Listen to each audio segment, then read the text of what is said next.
banyak nuansa-nuansa, vibes happy, kesenangan, dan juga senda gurau yang terlewati di belakangan ini. Kita hanya mensyukuri bahwasanya kita berhasil merasakan Ramadan di tahun ini merupakan kesempatan yang luar biasa, tanpa mawas diri bahwasanya bisa saja ini merupakan Ramadan terakhir kita.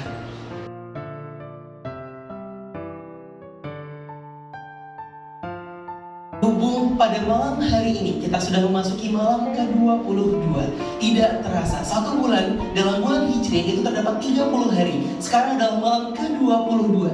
Hingga hitungan jari sudah bisa kita menghitung dengan jari kita sendiri bahwasanya bulan Ramadan akan pergi meninggalkan kita. Doa Allahumma afun tadi itu tercetus pertama kali.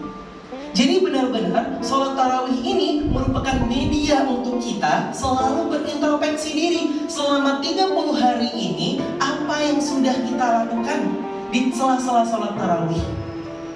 Padahal Rasulullah mencontohkan bahwasanya di sela-sela sholat tarawih itu ada baiknya untuk kita untuk mengintrospeksi diri kita. Supaya apa? Supaya kita dapat apa yang dijanjikan oleh Rasulullah, yaitu bagaimanakah kita menghidupkan malam-malam Ramadan?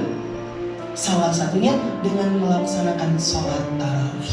Alhamdulillah, pada kesempatan kali ini baru saja kita melaksanakan sholat tarawih. Ini merupakan salah satu kunci untuk mendapatkan ghufirallahu ma taqaddama min dzambihi, diampuni segala dosa-dosanya yang telah lalu. Tapi apa perbedaannya sholat tarawih dengan sholat yang lainnya? Apa perbedaannya sholat tarawih dengan sholat sunat yang lainnya? Toh setiap malam ada yang namanya sholat tahajud, setiap fajar ada yang namanya sholat fajar. Kenapa tarawih ini sangat dispesialkan? Selain karena keberadaannya di bulan Ramadan, bahkan untuk mendapatkan jaminan ghufirallahu, untuk mendapatkan jaminan dimaafkannya segala dosa yang telah lalu, di sana ada 2 syarat yang terkadang kita sebagai umat muslim ini lalai untuk memperhatikannya. Apa? Man qoma Ramadana imanan wahtisaban. Pertanyaannya, apakah kita selama ini melaksanakan sholat tarawih imanan wahtisaban? Atau jangan-jangan kita hanya gengsi karena tetangga kita pada sholat ke masjid, tapi kita nggak pergi ke masjid, takut menjadi cemooh di masyarakat? Atau cuman karena tanggung nih rumah kita dekat dengan masjid, akhirnya kita nggak pergi ke masjid, akhirnya kita memaksakan diri kita ke masjid? Apakah seperti itu dinamakan imanan wahtisaban? Kembali lagi kepada asal muasal kenapa dinamakan sholat tarawih. Sholat tarawih itu kalau dalam bahasa tarwihatan, fa'ala fa'ilu, taf'ilan taf'ilatan, di mana kita benar-benar memberikan jiwa kita, merenungkan jiwa-jiwa kita ini di bulan-bulan Ramadan, di hari-hari Ramadan ini. Dengan apa? Salah satunya dengan mentumakninahkan setiap rakaat, setiap masa-masa senggang, terutama ketika sholat tarawih.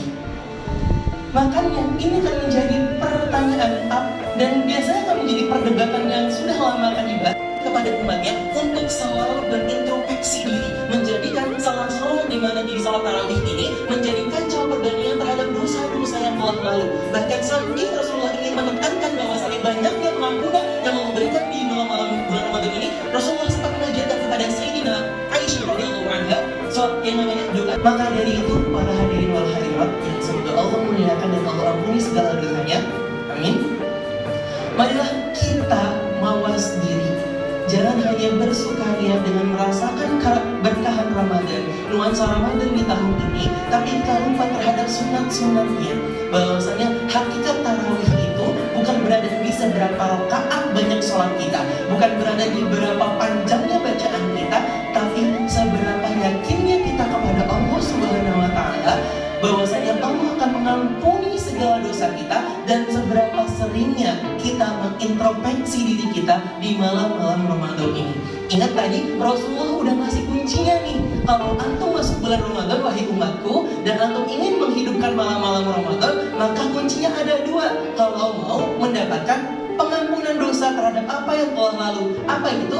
Imanan wahtisaban. lakukanlah ibadah-ibadah di malam-malam Ramadan dengan penuh keyakinan, dengan penuh keistiqomahan, dan yakin bahwasanya Allah akan mengampuni dosa-dosa kita, wahtisaban, dan juga menjadi media kita untuk introspeksi diri, mawas diri, bercermin dengan diri kita sendiri. Tak perlu mencemooh masyarakat-masyarakat yang memang mungkin belum diizinkan untuk sholat tarawih lah, atau belum disempatkan untuk melakukan puasa Ramadan karena perjalanan dan lain sebagainya. Ramadan ini fokuskan pada diri sendiri, karena janjinya Rasulullah SAW bahwa dari siapa yang berhasil menghidupkan malam-malam Ramadan, maka Allah akan mengampuni segala dosa-dosa. Hadirin wal hadirat, insyaallah Allah muliakan.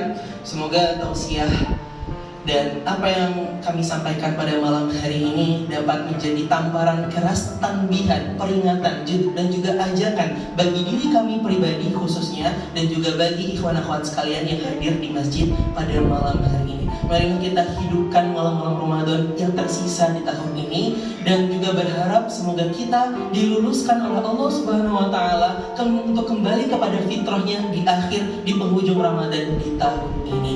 Dan marilah kita juga berdoa bersama-sama, semoga di tahun depan yang akan datang Allah masih mengizinkan kita untuk melaksanakan dan merasakan nuansa vibes kebahagiaan yang kita rasakan di bulan Ramadan. Allahumma anta afun karim tuhibbul afwa fa'fu anna ya karim. Allahumma anta rabbuna la ilaha illa anta khalaqtana wa nahnu ibaduka wa nahnu ala ahdika wa wa'dika mastata'na na'udzu bika min syarri ma sana'na nabu'u laka bi ni'matika 'alaina wa nabu'u bi dhunubina faghfir lana fa innahu la yaghfiru dhunuba illa anta.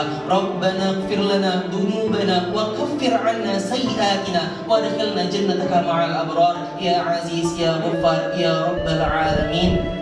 Aqulu qawli hadha nastaghfiruka wa atubu ilaik. Usikum wa iyaya bitaqwallah. Aktafi bihadzal qadri. Assalamualaikum warahmatullahi wabarakatuh.